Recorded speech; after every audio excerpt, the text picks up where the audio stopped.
Hello, everyone, and welcome in. This is Aaron St. Dennis, the FF Mad Scientist, joined by Jesse Moeller at JMoeller05. How's it going, Jesse? What's up? It's good. I've got a little free time this time of the day because daughter's in school, so it's a nice little time to talk some fantasy. Even though my Seahawks decided to shit the bed last night and just blow a perfect opportunity. So as a Seahawks fan, not too happy about it, but overall, it's a good fantasy day. So Stay positive. We can't take that kind of negativity. I can't stand the negative reviews if we're negative. So just be, it's a be great day. I'm positive, sorry. be I stay upbeat. great. I don't want people to tell us we should quit because we're very negative. So stay positive. All right. We are here with the NFL Week 13 Fantasy Football AFC home game previews. We got 6 of them, I think, because there's an odd number of games. Yeah, 13 games, so 6. I did 7 yesterday. We are going to kick things off first with not a game preview. We are going to kick things off with a game recap to make Jesse relive his misery. I never even considered that you're a Seahawks fan when I threw this into the show, but you're welcome. Thank you. We have the Dallas Cowboys 41 and the Seattle Seahawks 35. Dallas moves to 9-3. Seattle falls to 6-6, which is probably good enough for a 3-game lead in the NFC South, if only they were in the South. The quarterbacks, good God, there's a lot of players where if you face them in fantasy, you are in trouble. Geno goes for 334, 3 touchdowns, and an interception for 43 points in a losing effort. Dak goes 299 and 3 touchdowns with, 23 more on the ground, and he puts up 39. So far, these are the QB 1 and 2 on the week. They are likely to stay that way. Zach Charbonnet in for the injured Ken Walker. I added him in a few leagues, and I'm glad I did. He had 19 carries for 60 yards and a touchdown. He had 1 catch for 39 yards on the receiving side for 17 points. Tony Pollard took advantage of another prime matchup here. He had 20 carries for 68 yards and a touchdown and 3 for 15 through the air. Don't mind me. I'm coughing up a lung again. It's been a rough week. I think I have COVID for the 4th time. DK Metcalf, good God. 6 catches, 134 yards, and 3 touchdowns, one of which was so wide open it was mind-boggling. CeeDee Lamb, we have a stud at each position in this game. It's scary. CeeDee Lamb had 2 carries for 30 yards, 12 catches, 116 yards, and a touchdown, and still was 10 points behind DK.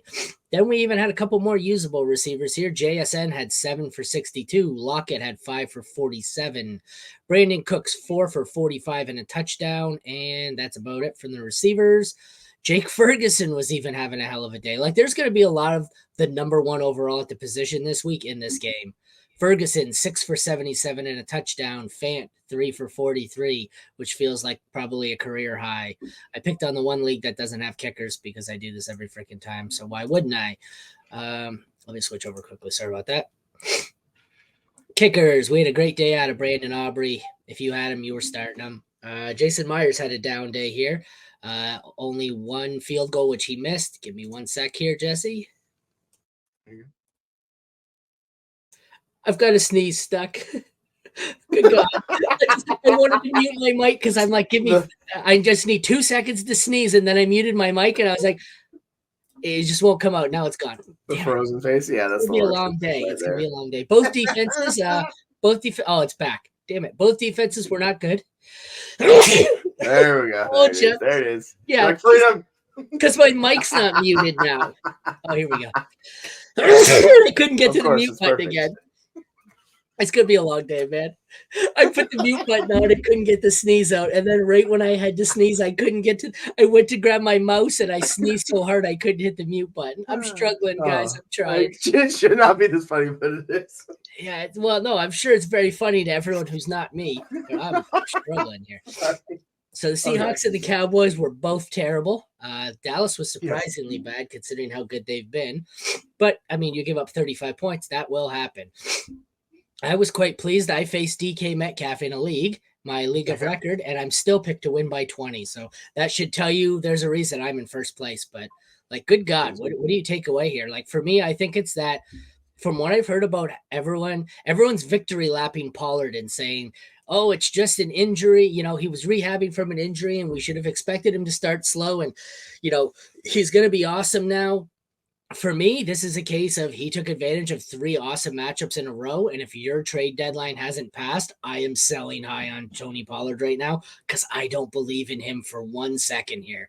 Jeremy felt the other way. Where do you fall? Which side are you? I think he's matchup dependent. And he's got games against Philly and Buffalo coming up, so it's a little all over the place. And then it's Miami and Detroit to finish the year. So if you have him and you have him as RB3, it's fine. But I don't want to have him as my RB1 on a team because it's gonna be super risky. His yards per carry and stuff was not great last night. It's just he got the touchdown. And, that happened. Same thing with Charbonnet. Charbonnet played well. So overall, I know people clown Charbonnet, and I was like, look at the workload before he left the end of the game with Dallas. He got all of the touches and all the work. And if you're getting that, it's totally fine. But I think the takeaway for Gene. Oh, no, go ahead. Charbonnet worries me as someone who was very highly rostered of Ken Walker. Charbonnet, the way he played yesterday, is a problem. He's a good player. They both have different skill sets, and you kind of see it with Charbonnet. Particularly that 4th down play. That play is designed to have the running back leak out. It's just G.J. Dallas is too freaking slow. He can't get out there. And they have a 4-3 end, and Micah Parsons coming off unblocked. That play does not. It's just a terrible design to do that. And you saw it where not quality running back, it fell apart. So yeah, if Charbonnet's on the field, that play probably works. It's just it is what it is sometimes. But yeah, he's a good running back, and they're going to be blocking each other moving forward. I don't see anything in haven't seen any of those guys. But interesting enough, Geno, his targets or his time to throw dropped down dramatically. He was at 2.91 seconds for drop back on the season. It was 2.54 in this game. And Carroll said before the game, hey, we want to get the ball out early because of the pass rush. And they did that, and it was successful. So I expect Seattle to do this a lot more moving forward because why the heck would you not do that when your offense should actually be a good offense? So, yeah, that's my big takeaway for Seattle. The biggest takeaway and the biggest shocking story here might be that Pete Carroll said something and actually did it. I know. Wild, right? You've got, I guess, Dak's obviously a top 6 quarterback here. Geno's probably a low-end 1. You've got 2 decent RB2s here for as long as Walker's out.